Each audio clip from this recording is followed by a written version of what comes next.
नेमकं काय पाहणार आहोत तर पहिल्या पार्टमध्ये आपण हे पाहणार आहोत की शेअर मार्केट म्हणजे नेमकं काय असतं किंवा शेअर मार्केट हे कसं काम करतं हे काही उदाहरणासकट मी तुम्हाला सांगणार आहे। पहा, मार्केट हा शब्द याच्यामध्ये दडलेला आहे। शेअर मार्केट हे मी तुम्हाला नंतर सांगतो, अगोदर मार्केट म्हणजे काय याच्याबद्दल आपण एकदा विचार करूया।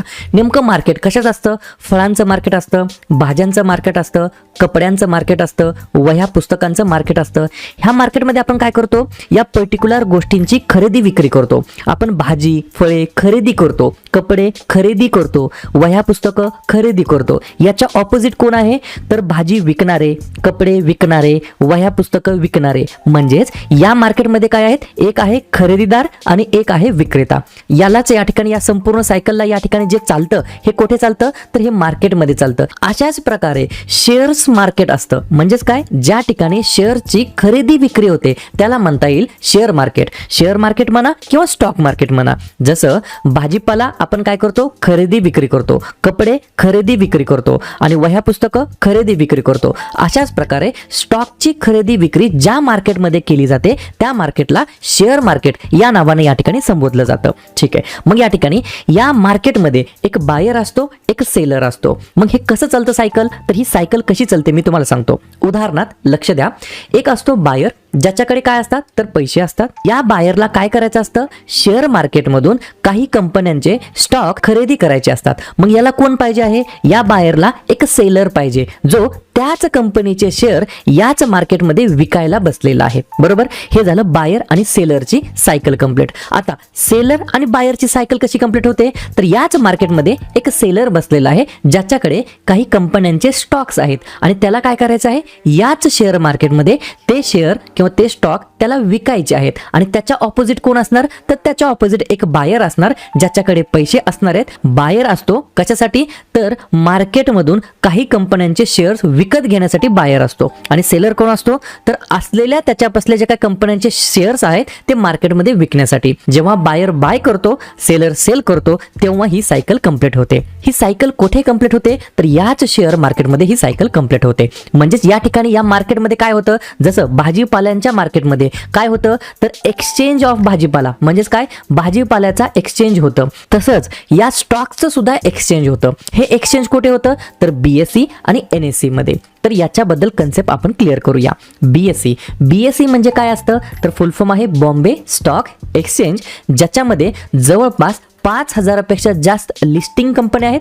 BSEचं मार्केट कॅपिटलायझेशन बाजार भांडवल आहे जवळपास 366 ट्रिलियन। याच्यानंतर BSE हा काय आहे? तर आशियातील सर्वात जुना सर्वात पहिला एक्सचेंज आहे। याच्याच ऑपोजिट NSE आहे, फुल फॉर्म काय आहे? National stock exchange. याच्यामध्ये हायेस्ट व्हॉल्यूम ट्रेडिंग होत असते डेली। याच्यामध्ये 2000 पेक्षा जास्त लिस्टिंग कंपन्या आहेत आणि याचं मार्केट कॅपिटलायझेशन आहे 334 ट्रिलियन। काही शब्द नवीन असतील परंतु जसा जसा तुम्ही हा कोर्स कंप्लीट करत जाताल तसं तसं तुम्हाला ऑटोमॅटिकली या ठिकाणी ज्ञान वाढत जाणार आहे। ठीक आहे, तर मग बायर आणि सेलर यांच्यामध्ये कोण असतात? तर एक्सचेंज असतात, BSE आणि NSE। याच्याबद्दल कन्सेप्ट क्लिअर झाली? ठीक आहे, आता याच्या पुढची कन्सेप्ट आहे हे जे काय BSE आणि NSE मध्ये आपण पाहिलं 5000 पेक्षा आणि 2000 पेक्षा स्टॉक्स म्हणजेच कंपन्यांचे स्टॉक्स या ठिकाणी लिस्ट आहेत। म्हणजे हे किती झाले टोटल? 7000 पेक्षा जास्त कंपन्या लिस्टेड आहेत। साहजिक आहे कोणालाही प्रश्न पडणार की या 7000 मध्ये नेमक्या चांगल्या कंपन्या कशा शोधायच्या? चांगल्या कंपन्या शोधणं या ठिकाणी अवघड आहे। मग या एक्सचेंजनी काय केलेलं आहे? स्टॉक मार्केट इंडेक्स नावाने या ठिकाणी एक इंडेक्स सुरू केलेला आहे, ज्याच्यामध्ये BSEचा इंडेक्सचं नाव आहे सेन्सेक्स, ज्याच्यामध्ये मार्केट कॅपिटलायझेशनच्या नुसार टॉप 30 कंपन्या याच्यामध्ये इन्क्लूड आहेत। कशामध्ये? सेन्सेक्स मध्ये। आणि NSEच्या सेन्सेक्सचं नाव आहे निफ्टी, ज्याच्यामध्ये भारतातील सर्वोत्तम टॉप 50 कंपन्यांचा याच्यामध्ये समावेश आहे। BSE मध्ये मार्केट कॅपिटलायझेशन नुसार 30 कंपन्या आहेत आणि NSE मध्ये सर्वोत्तम मार्केट कॅपिटलायझेशन नुसार 50 कंपन्यांचा याच्यामध्ये समावेश आहे। काही गोष्टी तुम्हाला क्लिअर व्हायला थोडासा वेळ या ठिकाणी लागणार आहे। ठीक आहे, आता या ठिकाणी आपल्याला हे तर कळालं NSE म्हणजे काय, BSE म्हणजे काय, शेअर मार्केट काय, हे तर आपल्याला कळालं। मग या ठिकाणी आता शेअर मार्केटमध्ये हे जे काय एक्सचेंज असतात NSE आणि BSE याच्याकडून आपण डायरेक्ट शेअर विकत घेऊ शकतो का? तर बिलकुल नाही। मग एखाद्या कंपनीला शेअर मार्केटमध्ये लिस्ट होण्यासाठी काय करावं लागतं? तर त्या कंपनीला त्या कंपनीचा IPO आणावा लागतो। IPO म्हणजे काय? इनिशियल पब्लिक ऑफर असं म्हणता येईल। तर त्याच्या 7 स्टेप असतात। सुरुवातीला समजा असं गृहीत धरा आपली एक कंपनी आहे ABC नावाची कंपनी आहे. ही कंपनी काय करते मग सगळ्यात पहिल्यांदा जाते काय करते तर राईट इन्व्हेस्टमेंट बँक या ठिकाणी हायर करतं. ही कंपनी काय करते मग इन्व्हेस्टर बँकला सांगते की बाबा आमचा एक लेखाजोखा काढा, आमची कंपनीची हिस्ट्री तुम्ही घ्या, आमच्या कंपनीचं जे काय प्रॉफिट लॉस आहे, आमच्या कंपनीचं प्रोडक्शन काय आहे,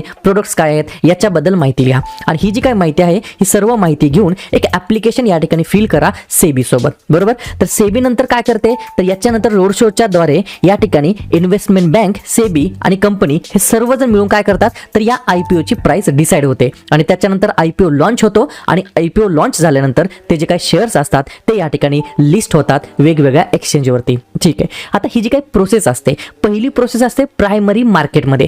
प्रायमरी मार्केटमध्ये जी काही पहिली प्रोसेस असते ती कुठपर्यंत असते तर IPO आणणे आणि IPO डिस्ट्रीब्यूट करणे, त्या IPOच्या मार्फत जे काही शेअर्स आहेत ते डिस्ट्रीब्यूट करणे, कंपनी लिस्ट करणे, इथपर्यंत काय झालं प्रायमरी मार्केट आहे. या प्रायमरी मार्केटमध्ये आपण शेअर्स घेऊ शकतो का तर हो नक्कीच घेऊ शकतो. शेअर खरेदी करण्याचे दोन प्रकार आहेत. पहिली पद्धत काय आहे जी आपण मगाशी उदाहरण घेतलं ABC कंपनी. ABC कंपनी काय करणार शेअर मार्केटमध्ये त्याची कंपनी लिस्ट करणार IPOच्या द्वारे आणि लिस्ट करतानाच आपण सुरुवातीलाच 1 लॉट 2 लॉट 3 लॉट अशा प्रकारे ते IPO द्वारे आपण या ठिकाणी परचेस करू शकतो सगळ्यात सुरुवातीला कंपनीकडून शेअर्स.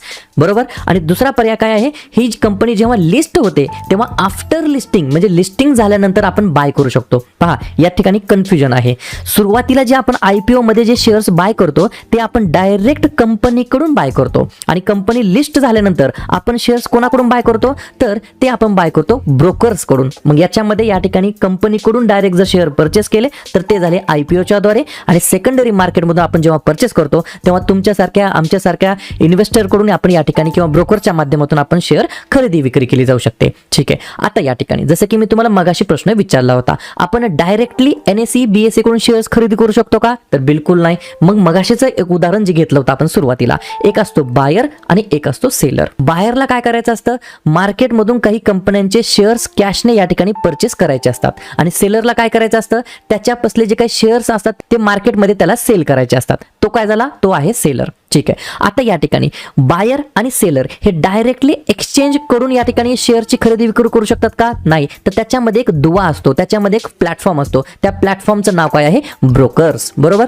जेव्हा बायर हा एखादा शेअर बाय करतो तर तो डायरेक्ट एक्सचेंज करून बाय करत नसतो, तो ब्रोकरच्या थ्रू बाय करत असतो आणि जेव्हा एक सेलर त्याच्यापासल्या असलेल्या कंपनीचा शेअर विकतो तो तेव्हा डायरेक्ट एक्सचेंजला विकत नाही, तो अगोदर ब्रोकरला विकतो. सिंपल गोष्ट. अजून एक उदाहरण सांगतो. आपण डायरेक्ट RBI मध्ये जाऊन बँकेचा अकाउंट काढतो का तर नाही. तर RBI ने काय केलेलं आहे ऑथोराइज बँकांना या ठिकाणी लायसन दिलेलं आहे जसं की SBI bank, HDFC bank, axis bank, ICICI bank. मग आपण काय करतो या पर्टिक्युलर लायसन असलेल्या बँकेच्या अकाउंटमध्ये आपण या ठिकाणी अकाउंट काढत असतो. आपण डायरेक्ट RBI मध्ये अकाउंट काढत नाही. अशाच प्रकारे आपण डायरेक्ट एक्सचेंज मधून शेअर्स खरेदी करत नाहीत किंवा शेअर्स विकत नाहीत. आपल्याला या ठिकाणी ब्रोकर्स मदत करतात शेअरची खरेदी विक्री करण्यासाठी. सर्वात जुन्या काळामध्ये जर आपण पाहिलं जसं की आपण स्टोऱ्या पाहतो वेगवेगळ्या इंटरनेटवरती जे काही जुने शेअर्स होते ते या ठिकाणी आपल्याला कसे भेटायचे मटेरियलाइज फॉर्म मध्ये मिळायचे म्हणजेच सर्टिफिकेट्स मिळायचे. तुम्ही एखाद्या कंपनीचे शेअर बाय केले समजा आपण टाटाचे शेअर बाय केले टाटा मोटर्सचे तर तेव्हा आपल्याला शेअर मार्केटमध्ये ते जे काही शेअर्स आहेत ते आपल्याला कागदाच्या स्वरूपात मिळायचे, सर्टिफिकेटच्या स्वरूपात मिळायचे. कालांतराने काय झालं त्याचं डीमॅट मध्ये या ठिकाणी कन्वर्ट झालं म्हणजेच डिमटेरियलाइज फॉर्म मध्ये कन्वर्ट झालं. आता हे जे काही शेअर्स आहेत आपण ब्रोकर्स थ्रू कसं करतो ऑनलाईन एखाद्या ऍप्लिकेशन मध्ये आपण ते साठवून घेऊ शकतो. आपण या ठिकाणी आता ऑनलाईनच्या माध्यमातून घर बसल्या शेअर्सची खरेदी विक्री डायरेक्टली करू शकतो. याच्यामुळे काय झालं हा जो काही कागदांचा या ठिकाणी वापर होत होता कधी कधी काय व्हायचं कागदे गहाळ व्हायची, सर्टिफिकेट हरवायची, त्याच्यामुळे ते शेअर सुद्धा आपल्याला लक्षात राहायचे नाही की नेमके कोणत्या कंपनीचे किती शेअर्स होते किती सर्टिफिकेट होते. हा गोंधळ दूर होण्यासाठी आणि कागदांचा सुद्धा या ठिकाणी खूप वापर होत होता त्याच्यामुळे झाडांची सुद्धा खूप या ठिकाणी कापाकापी होत होती. ही सुद्धा प्रदूषणाला सुद्धा हे जरा घातक होतं आणि याला या ठिकाणी कन्वर्ट कशात करण्यात आलं आहे आता डिमटेरियलाइज फॉर्म मध्ये कन्वर्ट केलेलं आहे. जसं की तुम्हाला माहित आहे वेगवेगळे ब्रोकर्स असतात. झिरोदा आहे, अपस्टॉक आहे, एंजल वन आहे, ग्रो आहे, ICICI सिक्युरिटीज आहे, 5 पैसा आहे, कोटक बँकेचं सिक्युरिटीज नावाचं ऍप्लिकेशन आहे. या ऍप्लिकेशन ज्याला आपण काय म्हणतो ब्रोकर्स म्हणतो. हे काय करतात आपल्याला एक प्लॅटफॉर्म सादर करतात ज्या प्लॅटफॉर्मच्या मार्फत आपण पर्टिक्युलर कंपन्यांचे शेअर्स या ठिकाणी खरेदी किंवा विक्री करू शकतात. मग या ठिकाणी अजून एक प्रश्न पडला असेल की सर तर उदाहरणार्थ आपण घेतली होती ABC नावाची कंपनी. त्या ABC नावाची जी काही कंपनीची सध्याची करंट प्राइस चालू आहे, ही करंट प्राइस या वेगवेगळ्या ब्रोकरच्या अकाउंटमध्ये वेगवेगळी असू शकते का? तर बिलकुल नाही. जिरोदामध्ये समजा ABC कंपनीची करंट प्राइस 100 रुपये चालू आहे, तर अपस्टॉक मध्ये सुद्धा ती प्राइस 100 रुपयेच असणार.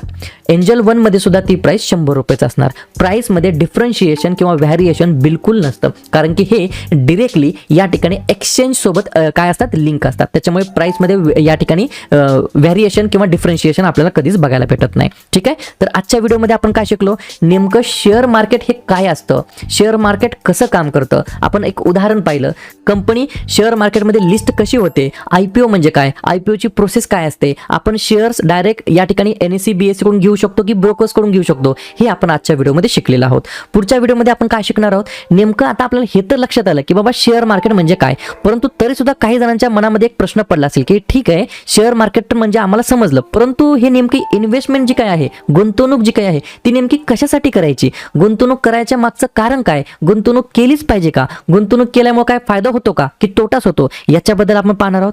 जे काय गुंतवणूक आहे, इन्व्हेस्टमेंट आहे, त्याचे वेगवेगळे प्रकार असतात, त्याच्याबद्दल आपण नॉलेज घेणार आहोत. शेअर मार्केटमध्ये गुंतवणूक केल्यानंतर खरंच फायदा होतो का की तोटाच होतो, याच्याबद्दल आपण जाणून घेणार आहोत. आणि इन्व्हेस्टमेंटसाठी सर्वात चांगला पर्याय काय आहे हे सुद्धा आपण जाणून घेणार आहोत पुढील येणाऱ्या व्हिडिओमध्ये. आजचा जो काही पहिला व्हिडिओ आहे, मी मनापासून सर्वांचे आभार मानतो. तुम्ही या ठिकाणी मी अजून एकदा सांगतो, वही आणि पेन घेऊन बसत चला. जेवढेही मी माझ्याकडे नॉलेज आहे ते तुम्हाला मी शेअर करणार आहे, आणि ते नॉलेज शेअर करत असताना तुम्ही ते सर्व नॉलेज वहीमध्ये लिहून घेण्याचा प्रयत्न करा.